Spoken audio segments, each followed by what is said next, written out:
एक बार जब राजा विक्रमादित्य शिकार खेलकर भूख प्यास से व्याकुल घर आए तो महल के आंगन की व्यवस्था देखकर विचलित हो उठे। किसी बच्चे ने मल त्याग किया हुआ है तो किसी का नाक बह रहा है। ये सब देख वो अपनी भाभी से बोले, क्या आप में थोड़ा सा भी सलीका नहीं है? ये महल का आंगन कम और पशुओं का बाड़ा ज्यादा दिख रहा है। किसी बच्चे ने मल त्याग किया हुआ है तो किसी का नाक बह रहा है। कोई ये सब देख के कैसे भोजन ग्रहण करेगा? तब उसकी भाभी उसे ताना देते हुए बोली, देखूंगी तुमको भी। तुम कौन सी सर्वगुण संपन्न रानी अबोल्दे को ब्याह कर लाओगे? भाभी के बोल विक्रमादित्य के हृदय में तीर की तरह लगे। वो तैश में आते हुए अपनी भाभी को बोले, अब तो रानी अबोल्दे को ही ब्याह कर यहाँ लाऊंगा। इतना कह विक्रमादित्य बिना भोजन ग्रहण किए हुए ही वापस मुड़ गया और चल पड़ा रानी अबोल्दे के राज्य की तरफ। विक्रमादित्य रानी अबोल्दे की इस बात से भली भांति परिचित थे कि रानी अबोल्दे अप्सराओं से भी सुंदर, विदुषी और सर्वगुण संपन्न स्त्री हैं। बड़े से बड़े राजा महाराजा, चक्रवर्ती सम्राट तक उससे विवाह करना चाहते थे, किंतु रानी अबोल्दे की शर्त थी कि जो कोई भी उसकी चुप्पी को तोड़कर रात के 4 पहरों में उसको 4 बार बुलवा देगा, वो उसी के साथ विवाह करेगी।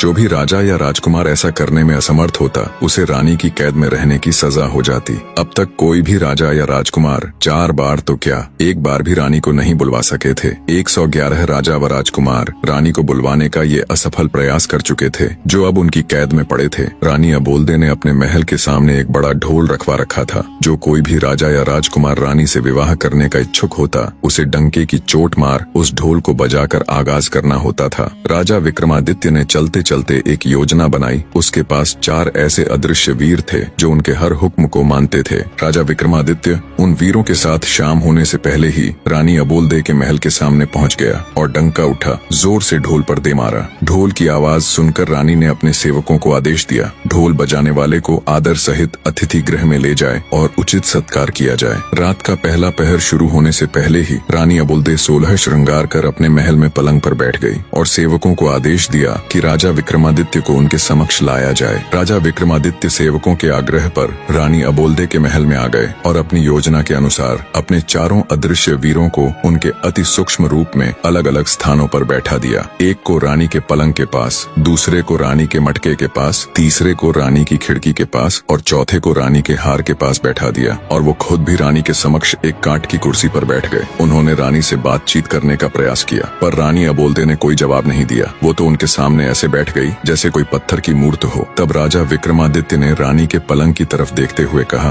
अरे भाई रानी के पलंग, रानी तो बोलेगी नहीं, अब तू ही कह कुछ बात जिससे कटे रात। राजा की बात सुन रानी के पलंग पर बैठा उसका वीर बोला, महाराज मेरे में इतना दिमाग कहाँ कि आपको कुछ कह सुनाऊं? हाँ, अगर आप कुछ सुनाएंगे तो हुंकारा जरूर भर दूंगा। राजा विक्रमादित्य बोले, ठीक है तो फिर सुनो। एक राजा के लड़के की दोस्ती एक बनिए के लड़के के साथ हो गई। बाल्यावस्था से ही दोनों साथ रहने लगे, साथ शिक्षा ग्रहण करते, साथ खेलते कूदते। दोनों की मित्रता इतनी गाढ़ी हो गई कि दोनों एक दूसरे के बिना रह नहीं पाते। समय बीता, दोनों जवान हो गए। एक दिन बनिए के लड़के को उसके पिता ने कहा, बेटा अब तुम युवा अवस्था में आ गए हो, ज्यादा दिनों तक बहू का मायके में रहना ठीक नहीं है। तुम अपने ससुराल जाओ और अपनी पत्नी को ले आओ। पुराने समय में छोटी उम्र में ही बच्चों की शादियां कर दी जाती थीं। जब लड़का लड़की जवान हो जाते तब लड़का लड़की को अपने घर ले आता। बनिए के लड़के ने कहा, पिताजी मैं अपने मित्र राजकुमार जयराज को भी अपने साथ लेकर जाना चाहता हूँ। हमने एक दूसरे से वादा किया है कि हम दोनों एक दूसरे के बगैर कहीं नहीं जाएंगे। बनिया बोला,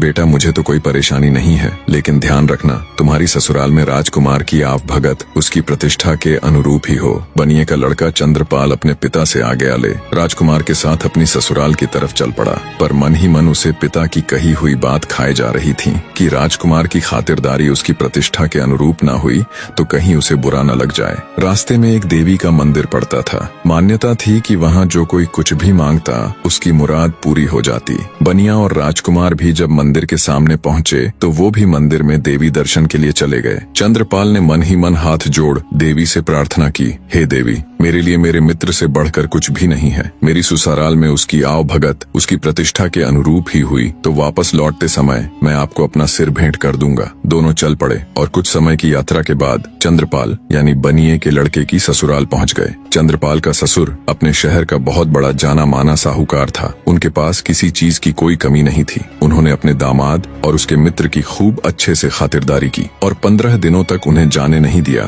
तथा बड़े मान सम्मान के साथ उनकी आवभगत की, जिससे चंद्रपाल और राजकुमार बहुत प्रभावित हुए। 16वें दिन चंद्रपाल के बहुत कहने पर उन्होंने बड़े आदर सत्कार सहित अपनी बेटी के साथ उनको विदा कर दिया। रास्ते में राजकुमार ने अपने मित्र के आगे उसके ससुराल वालों की बड़ी प्रशंसा की। चलते चलते जब वे देवी के मंदिर के सामने पहुंचे तो बनिए का लड़का अपनी पत्नी और मित्र को थोड़ी देर रुकने के लिए कह मंदिर के अंदर चला गया और अपनी प्रतिज्ञा अनुसार उसने अपना सिर काटकर देवी के चरणों में अर्पित कर दिया। जब बहुत देर तक वो नहीं आया तो राजकुमार जयराज उसे देखने के लिए मंदिर गया। उसका कटा हुआ सिर देखकर उसके पैरों नीचे से जमीन खिसक गई। सोचा अगर मित्र ही जिंदा नहीं रहा तो मैं जीकर क्या करूंगा। उसने भी अपना सिर कलम कर लिया। उधर जब नव विवाहिता चंद्रकला को बहुत देर इंतजार करते हो गई तो वो भी किसी अनहोनी की आशंका से मंदिर के अंदर गई। जब उसने वहाँ का नजारा देखा तो उसके होश उड़ गए। उसकी जोरदार चीख से वातावरण दहल उठा। रोते हुए वो देवी के सामने बोली, हे माँ, ये क्या अनर्थ हो गया। अपने पति के बिना मैं ससुराल जाकर क्या करूंगी। सब मुझे ही अभागन कह मेरे ऊपर लांछन लगाएंगे। अब मेरे जीने का भी कोई मतलब नहीं रह गया। जैसे ही उसने तलवार उठाई तभी देवी माँ प्रकट हुई और उसका हाथ पकड़ते हुए उसे ऐसा करने से रोक दिया। तब चंद्रकला बोली,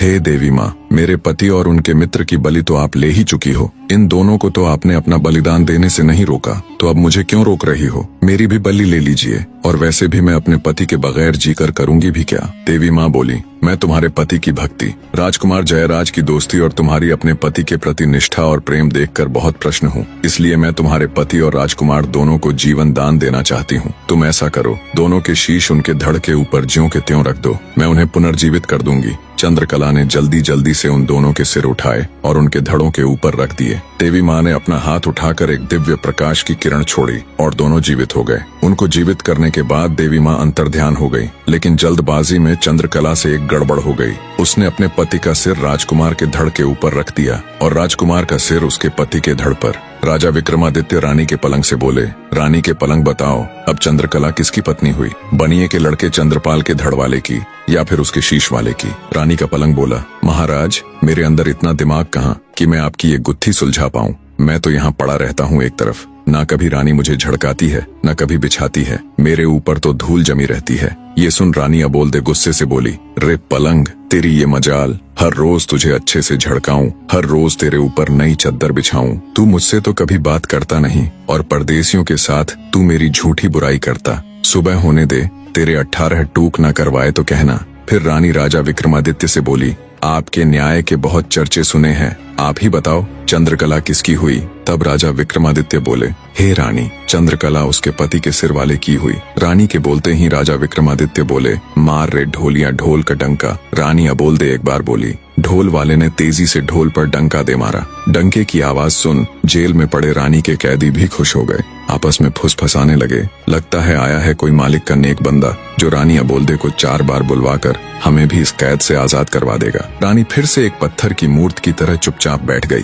राजा विक्रमादित्य रानी के मटके के ऊपर रखे वीर से बोले, भाई रानी के मटके, रात का एक पहर तो रानी के पलंग ने कटवा दिया, अब तुम भी कुछ कह सुनाओ, ऐसे तो ये रात कटेगी नहीं। तब रानी के मटके के ऊपर रखा हुआ वीर बोला, महाराज, मेरे अंदर इतनी बुद्धि कहाँ कि मैं आपको कुछ कह सुनाऊं। हाँ, आप कुछ कहेंगे तो हुंकारा जरूर भर दूंगा। तब राजा विक्रमादित्य बोले, अगर ऐसी बात है तो सुनो फिर। बचपन में साथ खेलने कूदने वाले राजा और साहूकार के पुत्र में बहुत गहरी मित्रता थी। नादान उम्र में दोनों ने एक दूसरे से वादा किया, जिसकी शादी पहले होगी वो अपनी पत्नी को पहली ही रात दूसरे के पास भेजेगा। समय बीता, बात भी पुरानी हो गई, दोनों जवान हो गए। साहूकार ने अपने लड़के माधव का विवाह एक सुंदर, सुशील और सुयोग्य कन्या से कर दिया। सुहागरात वाली रात मोहिनी 16 श्रृंगार कर सुहाग सेज पर बैठी अपने पति का इंतजार कर रही थी। थोड़ी देर बाद उसका पति माधव मुंह लटकाए कमरे में आया और चुपचाप बैठ गया। पति को ऐसे मुंह लटकाए देख मोहिनी समझ गई जरूर कुछ बात है। बोली, क्या बात है नाथ, क्या आप मुझसे नाराज हैं? क्या मैं आपको पसंद नहीं हूँ? माधव बोला, नहीं प्रिय, ऐसी कोई बात नहीं है। मोहिनी बोली, फिर क्या बात है? क्या मेरे घर वालों ने लेन देन में कुछ कमी छोड़ दी या आपके परिवार वालों की अच्छे से आवभगत नहीं की? माधव बोला, नहीं नहीं, वो बात भी नहीं है। नव विवाहिता मोहिनी बोली, फिर ऐसी क्या बात है जो आप मुझे बताने में झिझक रहे हैं? मैंने आपसे विवाह किया है, मैं आपकी अर्धांगिनी हूँ, आपका सुख दुख अब मेरा भी है, इसलिए आप मुझे अपने मन की बात बता सकते हैं। सकुचाते हुए माधव धीरे से बोला, लड़कपन की नादानी में मैंने अपने मित्र राजकुंवर हर्षवर्धन को एक वचन दिया था जिसे मैं ना तो तोड़ सकता हूँ और ना ही निभा सकता हूँ। मोहिनी बोली कि ऐसा क्या वचन दिया है आपने, आप मुझे बता सकते हैं? माधव ने कहा कि वचन ही कुछ ऐसा है जिसे मैं तुम्हें बताने में भी झिझक रहा हूँ। मोहिनी बोली कि कैसा भी वचन हो आप मुझे निसंकोच बताइए, मैं मैं भी आपका वचन निभाने में आपका पूरा साथ दूंगी। यदि इसके लिए मुझे अपनी जान भी देनी पड़े तो मैं हंसते हंसते दे दूंगी। माधव बोला कि हम दोनों मित्रों ने एक दूसरे को वचन दिया था कि जिसकी भी शादी पहले होगी वह अपनी सुहाग रात वाले दिन अपनी पत्नी को अपने मित्र के पास भेजेगा। अब यदि मैं वचन को तोड़ता हूँ तो दोस्त के साथ दगा होगा और निभाता हूँ तो तुम्हारी लाज जाती है, जिसको बचाने का मैंने तुम्हें वचन दिया है। मोहिनी सारी बात सुन कुछ देर सोच में पड़ गई, फिर बोली कि हे नाथ, आप किसी बात की चिंता मत कीजिए, आप बस मुझे आज्ञा दीजिए, मैं आपका वचन भी निभा लूंगी और अपना धर्म भी बचा लूंगी। अपनी पत्नी मोहिनी की बात से माधव के मन का बोझ कुछ हल्का हुआ। उसने मोहिनी को राजकुमार हर्षवर्धन के पास जाने की आज्ञा दे दी। मोहिनी 16 श्रृंगार किए हुए छम छम पायल बजाती राजकुंवर हर्षवर्धन के महल की तरफ चल पड़ी। रास्ते में कुछ चोर घात लगाए बैठे थे। जब उन्होंने गहनों से लदी हुई औरत आती दिखाई दी तो उनकी आंखें चमक उठी। उन्होंने लूटने के इरादे से मोहिनी को रोक लिया और उसे धमकाते हुए बोले,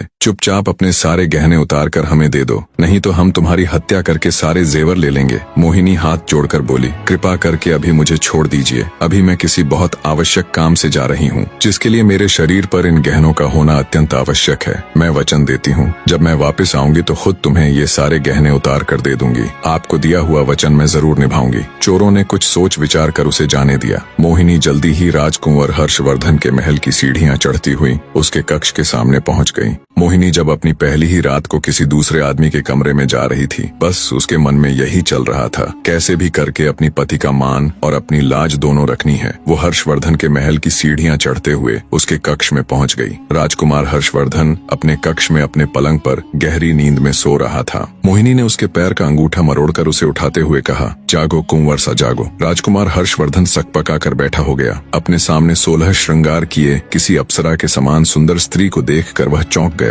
लगा जैसे कोई सपना देख रहा हो। आंखों को बार बार मला तो देखा, ये सपना नहीं बल्कि हकीकत है। सच में एक सुंदर नार उसके सामने खड़ी है। उसने बड़ी विनम्रता से पूछा, हे देवी, आप कौन हैं और कहां से आई हो? इस तरह रात्रि के इस वक्त मेरे शयन कक्ष में आने का आपका प्रयोजन क्या है? तब मोहिनी ने कहा, मैं आपके मित्र माधव की नव विवाहिता पत्नी मोहिनी हूँ और उनका दिया वचन निभाने आई हूँ। हर्षवर्धन बोला, वचन? कैसा वचन? मोहिनी बोली, आपके और आपके मित्र के मध्य लड़कपन में यह तय हुआ था कि जिसकी शादी पहले होगी वह सुहागरात वाले दिन अपनी पत्नी को अपने मित्र के पास भेजेगा। बस उसी वचन को निभाने के लिए आपके मित्र माधव की आज्ञा से मैं यहाँ आपके पास आई हूँ। सब सुन राजकुमार हर्षवर्धन एक बार के लिए तो बिल्कुल सन्न रह गया। जब ध्यान किया तो सब याद कर वो बहुत शर्मिंदा हुआ। उसने हाथ जोड़कर कहा, हे देवी, मुझे माफ कर दीजिए। वो तो हमने नादानी में एक दूसरे से वादा कर दिया था। यह कोई वचन नहीं बल्कि हमारी बचपन की नादानी थी। मेरे मित्र की पत्नी तो मेरी भाभी हुई और भाभी तो माँ या बहन के समान होती है। मैं अपने बचपन की नादानी पर बहुत शर्मिंदा हूँ। मैं आज से ही आपको अपनी धर्म की बहन बनाता हूँ। इतना कहकर राजकुंवर हर्षवर्धन ने मोहिनी को चुनरी और हीरे मोतियों से भरा हुआ थाल देकर उसी समय विदा कर दिया। मोहिनी वापस अपने घर की तरफ चल पड़ी। रास्ते में वही चोर उसका इंतजार कर रहे थे। उसकी पायल की आवाज सुनकर वे रुक गए कि कहीं वह अपने साथ सिपाहियों को तो नहीं लेकर आई है। जब उन्हें इस बात की तसल्ली हो गई कि वह अकेली ही है तो उन्होंने आपस में चर्चा करते हुए कहा, अरे भाई, यह औरत तो सच में अपने वचन की पक्की है। इतने में मोहिनी उनके पास पहुंच गई। उसने राजकुमार हर्षवर्धन का दिया हीरे मोतियों का थाल भी उन्हें देते हुए कहा कि यह भी रख लीजिए, ये भी आपके भाग्य में ही था। रुकिए, मैं अभी अपने सारे गहने उतार कर आपको देती हूँ। इतना कहकर वह अपने गहने उतारने लगी। चोरों के आश्चर्य की सीमा नहीं थी। उन्होंने उसे रोकते हुए कहा, जरा रुको, पहले तुम हमें यह बताओ कि तुम कहाँ गई थी और यह हीरे मोतियों से भरा हुआ थाल तुम्हें कहाँ से मिला? तब मोहिनी ने उनको अपनी पूरी कहानी विस्तार से बताई। सारी बात सुनने के पश्चात चोरों ने हाथ जोड़ते हुए कहा, हे देवी, आप धन्य हैं जो अपनी लाज की चिंता न करके अपने पति का मान बचाने के लिए इतना बड़ा कदम उठाया। आप जैसी चरित्रवान स्त्री को तो हम भी अपनी बहन बनाना चाहते हैं। क्या आप हम जैसे पापियों को अपने भाई के रूप में स्वीकार करने का सम्मान देंगी? मोहिनी की स्वीकृति मिलने पर चोरों ने उसे हीरे जवाहरात से भरा हुआ थाल वापस कर दिया और साथ में लूटा हुआ धन भी दे दिया तथा सम्मान पूर्वक उसे उसके घर तक पहुंचा दिया। इतनी कहानी कहकर राजा विक्रमादित्य रानी के मटके से बोले, बताओ रानी के मटके किसका त्याग बड़ा है, चोरों का या राजकुमार हर्षवर्धन का? मटके के ऊपर रखा हुआ वीर बोला, महाराज, मेरे अंदर इतनी बुद्धि कहाँ कि मैं आपको ये बता सकूं किसका त्याग बड़ा या छोटा है।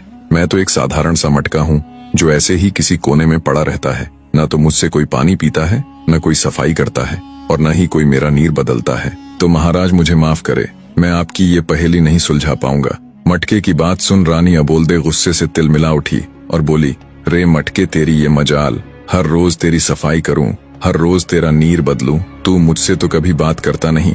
और परदेसियों के साथ तू मेरी झूठी बुराई करता है। सुबह होने दे, तेरे 18 टूक न करवाए तो कहना। फिर रानी राजा विक्रमादित्य से बोली, आपके तो न्याय के बहुत चर्चे सुने हैं, आप ही बताओ किसका त्याग बड़ा है। विक्रमादित्य बोले, हे रानी, राजकुमार हर्षवर्धन तो एक राजा के पुत्र थे। उनके पास किसी चीज की कमी नहीं थी, न धन की न औरत की। एक थाल देने से उसका भला क्या कम होगा। पर चोरों ने न केवल मोहिनी को लूटने से छोड़ दिया, बल्कि साथ साथ अपना लूटा हुआ सर्वस्व धन भी उसे दे दिया। तो चोरों का त्याग राजकुमार हर्षवर्धन से बड़ा था। राजा विक्रमादित्य की बात से पूरी तरह सहमत हो रानी एक बार फिर से सतर्क होकर बैठ गई। राजा विक्रमादित्य ने मुस्कुराते हुए कहा, मार रे ढोलिया ढोल को डंका। रानी अबोल दे दूसरी बार बोली। ढोल वाले ने तेजी से ढोल पर डंका दे मारा। रात के दूसरे पहर में दूसरी बार डंके की आवाज सुन जेल में पड़े रानी के कैदियों की खुशी का कोई ठिकाना नहीं था। उन्हें पक्का विश्वास हो गया था कि जो भी नेक आदमी अब की बार रानी के समक्ष बैठा है, वो रानी को 4 बार बुलवा देगा और हमारी भी कैद छूट जाएगी। राजा विक्रमादित्य रानी की खिड़की के ऊपर रखे वीर से बोले कि हे रानी की खिड़की, रात के 2 पहर तो रानी के पलंग और मटके ने कटवा दिए, अब तुम भी कुछ कह सुनाओ, ऐसे तो ये रात कटेगी नहीं। तब रानी की खिड़की के ऊपर रखा हुआ वीर बोला, महाराज, मेरे अंदर इतनी बुद्धि कहाँ कि मैं आपको कुछ कह सुनाऊं। हाँ, आप कुछ कहेंगे तो हुंकारा जरूर भर दूंगा। तब राजा विक्रमादित्य बोले, अगर ऐसी बात है तो सुनो फिर। एक ठाकुर और एक साहूकार के लड़के में तगड़ी यारी थी। दोनों बाल्यावस्था से ही साथ रहे। दोनों का विवाह बचपन में ही हो चुका था, लेकिन पत्नी दोनों की अपने मायके में ही थी। जवान होने पर दोनों एक साथ अपनी अपनी पत्नी को लाने के लिए रवाना हुए। साहूकार के लड़के गंगाधर ने अपने साथ अपने नाई को भी ले लिया। काफी दूर तक साथ चलने के बाद वे एक ऐसी जगह पर पहुंच गए जहां से उन दोनों के ससुराल जाने का रास्ता अलग अलग था। साहूकार के लड़के गंगाधर और ठाकुर के लड़के विष्णुदत्त ने एक दूसरे को कहा, जो भी यहाँ पहले पहुंच गया वो दूसरे का इंतजार करेगा। इतना कह दोनों मित्रों ने एक दूसरे से विदाई ली। कुछ समय बाद ही गंगाधर अपने नाई के साथ अपनी ससुराल पहुंच गया। ससुराल वालों ने जब दामाद के साथ नाई को भी देखा तो एक बूढ़ी महिला ने बाकियों को सलाह दी कि इस नाई की भी अच्छी खातिरदारी करना। ये जब अपने गांव जाएगा तो हमारी तारीफ करेगा और हमारी बेटी का मान सम्मान बढ़ जाएगा। इसी सोच के साथ उन्होंने अपने दामाद से भी ज्यादा उस नाई के लड़के की खातिरदारी की। खाना खिलाना हो या बिस्तर लगाना हो या फिर पंखा लगाना, हर जगह उन्होंने पहले उस नाई के लड़के की पूछ की। ये बात गंगाधर को खटक गई। उसे अपना वर्चस्व कम होता दिखा तो उसने घर जाने की जल्दी मचा दी। 2-3 दिन के आदर सत्कार के बाद उसके ससुराल वालों ने उन्हें सम्मान पूर्वक घोड़ा गाड़ी देकर उनके साथ अपनी बेटी अंबिका को विदा कर दिया। रास्ते में नाई गंगाधर के ससुराल वालों की तारीफ करते हुए बोले जा रहा था कि उसके ससुराल वालों ने तो अपने दामाद से भी ज्यादा खातिरदारी मेरी की है। नाई की बातों ने आग में घी का काम किया। पहले से ही गुस्से से भरा पड़ा गंगाधर उसकी बात से और तुनक गया। उसने अपनी पत्नी और नाई को वहीं रास्ते में छोड़ दिया और खुद अकेला ही अपने घर की तरफ निकल पड़ा। उसकी नव विवाहिता पत्नी अंबिका बेचारी ठगी सी उसे देखती रह गई। गंगाधर के जाने के बाद नाई भी मौका देख अपने गांव की राह पकड़ गया। नव विवाहिता अंबिका पर तो जैसे दुखों का पहाड़ टूट पड़ा। दुखी हृदय के साथ उसने हिम्मत कर वापस घर जाने का फैसला किया और घोड़े गाड़ी को घर की तरफ मोड़ दिया। पर होने को कुछ और ही मंजूर था। वो रास्ता भटक कर किसी अन्य नगर में पहुंच गई। नगर में घुसते ही एक मालिन का घर था। अंबिका ने उसे कुछ धन दिया और कुछ दिनों तक उसके साथ रहने के लिए उसे मना लिया। अंबिका मालिन के साथ उसके घर पर ही रहने लगी। वो मालिन वहाँ के राजा को फूलों की माला बनाकर पहुँचाया करती। अब अंबिका भी इस काम में उसकी मदद करने लगी। मालिन बगीचे से फूल चुन चुन कर लाती और अंबिका उनसे बहुत ही सुंदर और अलग तरह की मालाएं और गुलदस्ते बना देती, जिन्हें मालिन राजमहल तक पहुँचा देती। एक दिन राजा ने मालिन से पूछा कि आजकल तुम बहुत सुंदर और मनमोहक कारीगरी के गुलदस्ते और मालाएं बना बना कर लाती हो। इतनी सुंदर कारीगरी तो तुम नहीं कर सकती, तो ये गुलदस्ते और मालाएं कौन बनाता है? मालिन बोली कि महाराज, मेरे घर पर कुछ दिनों से एक स्त्री आकर ठहरी हुई है। वह बहुत ही गुणवान है। वही रोज इतने सुंदर गुलदस्ते और मालाएं बनाती है। मालिन की बात सुन राजा ने मन ही मन सोचा, जो इतनी सुंदर मालाएं और गुलदस्ते बनाती है वो खुद कितनी सुंदर होगी। ये बात मन में आते ही उसके अंदर वासना का खोट पैदा हो गया। 50 साल का वासना से लिप्त राजा मालिन से बोला, तुम अभी अपने घर जाओ और उस स्त्री को मेरे सामने हाजिर करो। मालिन अंबिका के पास गई और उसे राजा भानु प्रताप का हुक्म सुनाया। अंबिका ने ये कहते हुए मना कर दिया कि मेरा राजा के पास क्या काम, पर मालिन थोड़े ही न राजा के हुक्म को फेर सकती थी। वो कह सुनकर विनती करके अंबिका को राजमहल ले गई। जब राजा ने अंबिका के रूप और सौंदर्य को देखा तो वो उस पर मोहित हो गया। उसकी कोई भी रानी इतनी सुंदर और गुणवान नहीं थी। राजा ने तुरंत अंबिका को अपने महल में भिजवाने का हुक्म दे दिया। अंबिका ने विनती करते हुए राजा से कहा,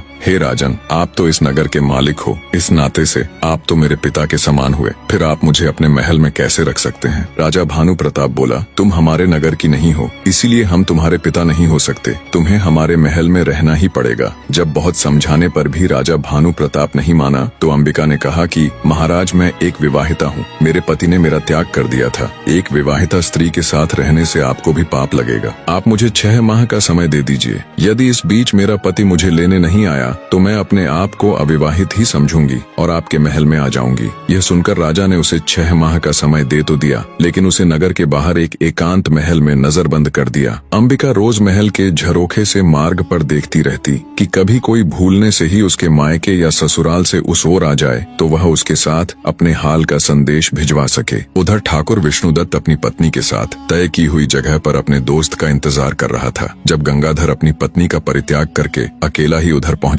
तो उसे अकेले आते देख विष्णुदत्त बोला, अरे मित्र, तुम अकेले कैसे चले आ रहे हो? मेरी भाभी को कहाँ छोड़ आए? तब गंगाधर ने उसे सारा वाक्य कह सुनाया। सब सुन गुस्से से विष्णुदत्त उसे धिक्कारते हुए बोला, धिक्कार है मित्र, किसी और के अपराध का दंड तुमने अपनी निर्दोष पत्नी को दे दिया। यदि उसके घर वालों ने तुम्हारे नाई की खातिर तुमसे ज्यादा कर दी तो इसमें भाभी का क्या दोष था? इतनी सी बात पर क्या कोई अपनी पत्नी को छोड़ देता है? हमें अभी वापस चलकर भाभी को ले आना चाहिए। गंगाधर ने विष्णुदत्त की बात मान ली। विष्णुदत्त ने अपनी पत्नी को पास ही एक गांव में ठहरा दिया और स्वयं गंगाधर के साथ उसकी पत्नी अंबिका को लाने के लिए निकल पड़ा। गंगाधर ने अपनी ससुराल में लोगों से पता किया तो उसे मालूम हुआ कि उसकी पत्नी अपने मायके नहीं पहुंची थी। ससुराल में ना जाकर वो वहीं से विष्णुदत्त के साथ अंबिका की तलाश में निकल पड़ा। ढूंढते ढूंढते वे दोनों भी उसी नगर में पहुंच गए। अंबिका ने जब महल के झरोखे से उन्हें आते देखा तो तुरंत उसने अपने पति को पहचान लिया और महल के सेवकों से कहकर उन्हें महल में बुला लिया। महल में पहुंचने पर विष्णुदत्त ने अंबिका को अपना परिचय दिया और कहा, भाभी, मेरे मित्र से गुस्से में आपको छोड़ने का अपराध हो गया, वह अपनी करनी पर शर्मिंदा है। अब आप भी बीती बातें भूल जाओ और हमारे साथ अपने घर चलो। गंगाधर ने भी अंबिका से माफी मांगी और चलने के लिए कहा। तब अंबिका ने उन दोनों को अपने साथ घटी सारी बातें विस्तार से बताई और कहा कि पहले हम दोनों को राजा के सामने जाकर उनसे आज्ञा लेनी होगी। वे दोनों राजा के सामने गए। अंबिका ने राजा से कहा कि महाराज, मेरे पति मुझे लेने के लिए आ गए हैं, इसलिए कृपया अब आप हमें जाने की इजाजत दे दीजिए। राजा ने भी अपने वचन का पालन करते हुए अंबिका को अपने पति के साथ जाने की अनुमति दे दी।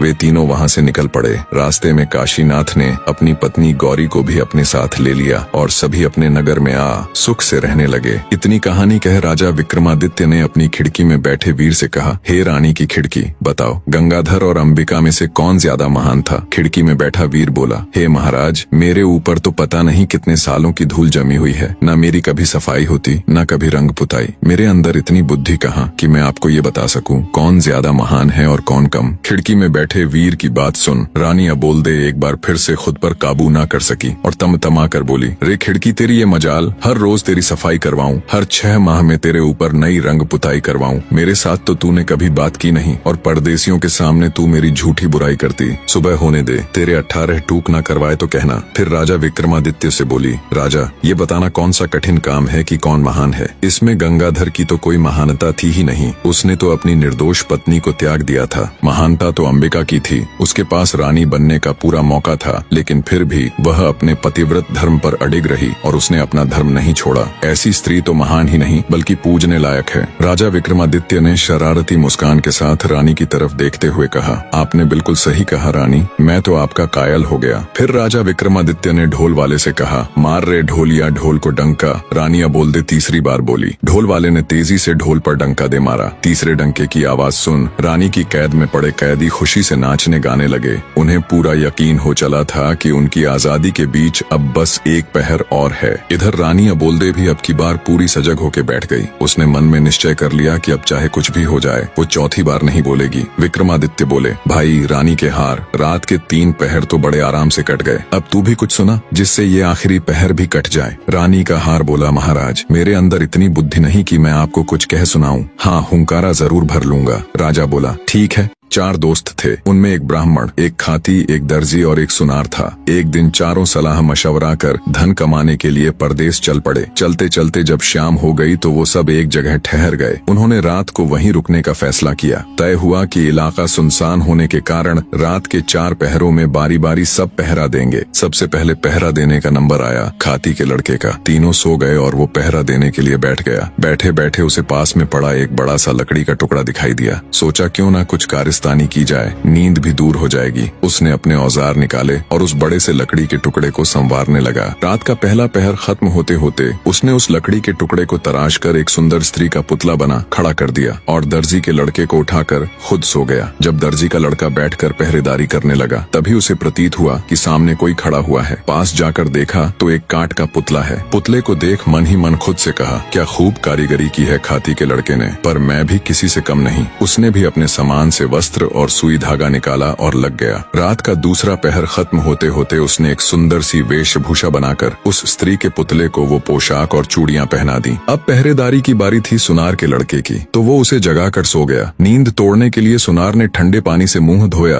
और बैठकर पहरेदारी करने लग गया। तभी उसकी नजर सामने खड़ी स्त्री पर गई तो वो भौंचक्का रह गया। सोचा इतनी रात जंगल में स्त्री कहाँ से आई। उसने उसे आवाज दी पर कोई उत्तर नहीं मिला। जिज्ञासावश उठकर पास गया तो देखा वो कोई स्त्री नहीं बल्कि एक पुतला है। सुनार को समझते देर न लगी कि ये खाती और दर्जी की करामात है। खुद से कहा मैं भी किसी से कम नहीं। उसने भी अपने औजार निकाले और लग गया। तीसरा पहर खत्म होते होते उसने उस पुतले को सुंदर सुंदर आभूषण बनाकर पहना दिए। अब बारी थी ब्राह्मण के लड़के की, तो सुनार उसको जगाकर सो गया। अब जब ब्राह्मण पहरेदारी करने लगा तो उसकी भी नजर उस पुतले पर गई। वो भी सोच में पड़ गया, इतनी रात को इस जंगल बियाबान में ये नारी कहाँ से आई। वो भी उस स्त्री रूपी पुतले के पास जाकर उसे देखने लगा। सब समझते उसे भी देर न लगी। मन ही मन बोला, वाह क्या खूब कारीगरी की है सबने, लगता है सब मिलकर मेरी परीक्षा लेना चाहते हैं। उसने भी अपना तंत्र मंत्र का सामान निकाला और रात का चौथा पहर खत्म होते होते अपनी तंत्र मंत्र विद्या से उस काठ के पुतले में प्राण डाल दिए। वो काठ का पुतला